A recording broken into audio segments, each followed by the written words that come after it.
Your phone rings at 3 a.m. It's not a friend, it's not a mistake, it's your handler.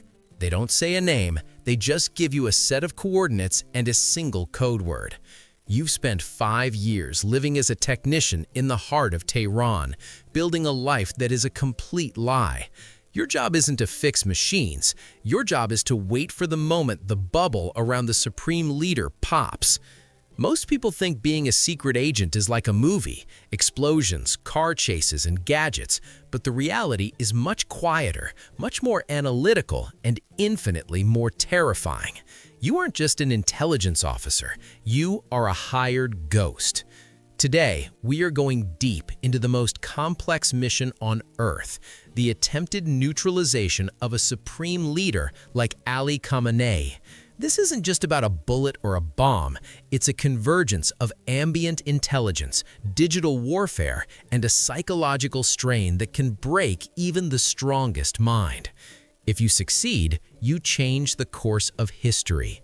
If you fail, your government will pretend they never heard your name. This is the life of an operative sent into the shadow of the rise and kill first doctrine.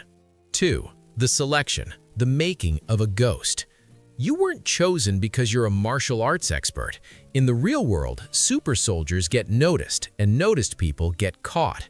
Handlers at the CIA or the Mossad's Kidon unit, which means bayonet, look for something called natural access. To kill a supreme leader, you need to be invisible. Maybe you're a member of the medical staff, a communications specialist, or a long-term household servant. You are chosen because you already belong in the target's world. Your handlers look for 2 specific types of intelligence: fluid intelligence to solve deadly problems in a split second, and crystallized intelligence to extract technical data from your surroundings without anyone noticing. But the most important trait is disenchantment. You aren't doing this for money. You are doing this because you feel a deep betrayal by the regime. That feeling is the only thing that keeps you going when the tradecraft strain makes your only real human connection, your handler, feel like a lifeline and a prison at the same time. 3. The planning, the APGAR score. Before the mission starts, it is graded. Planners use what is called an APGAR score for covert action. Just like a doctor checks a newborn baby's health, your mission is checked for its health. Does it fit official policy? Is it early enough to work? Is the footprint small enough to be traced back to the US or Israel? If the score is low, the mission is aborted. If it's high, you move toward executive action, the institutionalized capability to eliminate a leader deemed an existential threat. You are part of a highly compartmentalized team. In a Mossad hit squad, everyone has a letter-coded role. The Aleph, the 2 trained killers who actually perform the hit. The Bets, the guards who shadow the Alephs for protection. The Hets, the agents who rent the safe houses, the cars, and the apartments. The Ions, the reconnaissance team, 6 to 8 people who monitor Ali Khamenei's routine for months. You might also rely on scions, unpaid civilians living in the city who help out of devotion to the cause. A scion who runs a repair shop might give you a van with no paper trail, letting you move like a shadow through the streets of Tehran. 4. The bubble, penetrating the security. A supreme leader like Ali Khamenei doesn't walk the streets. He lives in a security bubble. This bubble consists of layered biometric surveillance, facial recognition, and voice-activated restricted access zones. Every time you enter a room, ambient intelligence tools scan the internet and public records for any sign of dehumanizing rhetoric that might suggest you are a threat. Your training focuses on suppressing behavioral indicators, the tiny red flags that tell a security team something is wrong. You spend your days doing pattern-of-life analysis. You know exactly when he eats, which elevator he uses, and the randomized routes his motorcade takes. You are looking for a single crack in a wall made of reinforced concrete and digital sensors. 5. The modern strike. 3 strikes in 60 seconds. For decades, the CIA used harebrained ideas to kill leaders, like Fidel Castro's exploding seashells or poisoned cigars. But today, the technology is much more surgical. In 2026, a coordinated operation between the CIA and Israel showed how the game has changed. They didn't send an assassin with a pistol. They used real-time intelligence to track a gathering of high-level officials. The technique is called 3 strikes in 60 seconds. Strike 1 hits the entrance to pin the target inside. Strike 2 penetrates the hardened bunker or facility using a 2,000-pound bomb carried by a B-2 stealth bomber. Strike 3 ensures total neutralization before anyone can flee the area. This mission is supported by targeters, CIA specialists who spend their entire careers unraveling the social and logistical connections of high-value targets. They don't just find the target, they find the target's weak points. 6. The silent weapon, digital destruction. Sometimes the agent isn't a person in the room, it's a line of code. Stuxnet was the world's first true cyber weapon, built by the US and Israel to sabotage Iran's nuclear program. This computer worm was highly sophisticated. It sat silently on the systems for 30 days, recording what normal looked like. Then it began its sabotage.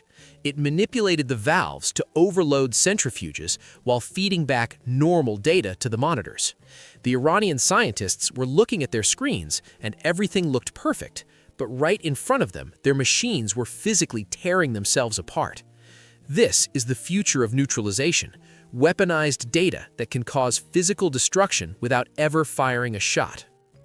The risks: Lillehammer and blowback. But being a hired ghost is a gamble with the highest stakes. History is full of missions that went horribly wrong. In 1973, a Mossad team in Lillehammer, Norway, was sent to kill the mastermind of the Munich massacre. They found their man, they pulled the trigger, and they killed an innocent Moroccan waiter by mistake. 5 agents were arrested, and the agency's secret methods were exposed to the entire world. In 1997, agents tried to kill a Hamas leader in Jordan by spraying poison into his ear. They were caught. To save their own agents from execution, Israel was forced to send the antidote to save the very man they had just tried to kill. It was a massive diplomatic disaster. Then there is blowback. In 1953, the CIA helped overthrow the leader of Iran. It was a short-term success, but experts say it planted the seeds for the 1979 revolution and decades of conflict that we are still dealing with today. Every secret action creates a ripple in the pond that can haunt a nation for generations. The aftermath: plausible deniability. If you are the agent, your safety lies in a legal gray hole. The government relies on plausible deniability. It is a policy of neither confirming nor denying that the operation even exists.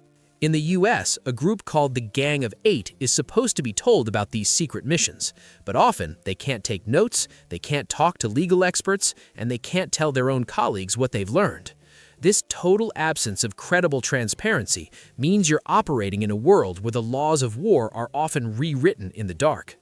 You are a tool used to solve problems that diplomacy cannot fix. But being a tool means you're also expendable. If the politics change or the mission goes public, the burden of honor is yours to carry alone.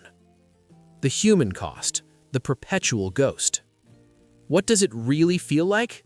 It feels like living in a shadow. You spend years performing a character until the lines between your real self and your cover begin to blur.